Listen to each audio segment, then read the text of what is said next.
Are you confused? Do you often wonder, what the heck is going on? Yes, the world is crazy, but that's not all it is.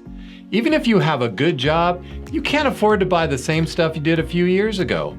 And things are really expensive right now. And it's no wonder the people in the US have a combined credit card debt of $1 trillion. That's a million. The average person lives 2 billion seconds. This credit card debt is 500 times that. Imagine. Of course, the US government owes $33 trillion, and I'm not sure if that makes us sad or happy by comparison. This is the real estate market update. So let's look at the latest in real estate. It appears that interest rates have peaked. Inflation is dropping, finally. And it'll take some time for rates to drop. Also, more bad economic news to come out. And job losses are usually a sign of a recession, and once that's established, rates will come down. In 2021, I predicted lower interest rates starting in the first quarter of 2024, and I should be pretty close to that. Sean Dobson, CEO of Amherst, says, "I'd say whatever our forecast is, it has a wider range of error than it normally would have." Right, we're just at a point in the housing market to where I don't think anyone really knows enough to tell you the truth. But we can't ignore that inventory remains down over 40% since pre-pandemic. Everything is driven by interest rates and home prices. Rates are high right now, especially compared to the last few years. But look at the last 5 decades. Almost every one of them was higher than where they are right now.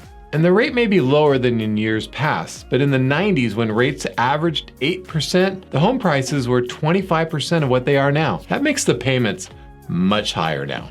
In 1990, I left a job paying almost $16 an hour to work full-time in real estate.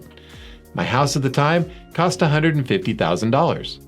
Compared to current prices, I'd need to make $64 an hour to be comparable to my 1990 wage. That's crazy. Home prices should continue to go up. But let's look at the past. The 49-year average monthly appreciation rate is positive for every month, and that means more ups than downs. Now compare 2023 to that average. It's about the same or better for most months. Sure, we've had a few dips in prices last year and into this year, but mostly we were up. And don't be discouraged by that, because the rates are going to come down soon. And even though prices will mostly continue to go up, it's only by a little. And if you can afford the payment now, it's better to buy and refi later than wait to compete with the buyers waiting for rates to drop. And we'll have to wait a few months to see if my prediction is right. But I predict I'll be close. And on that no longer confused note, that's it for our show. Thanks for watching. We'll see you next time on All the Right Moves with Jeff Moss.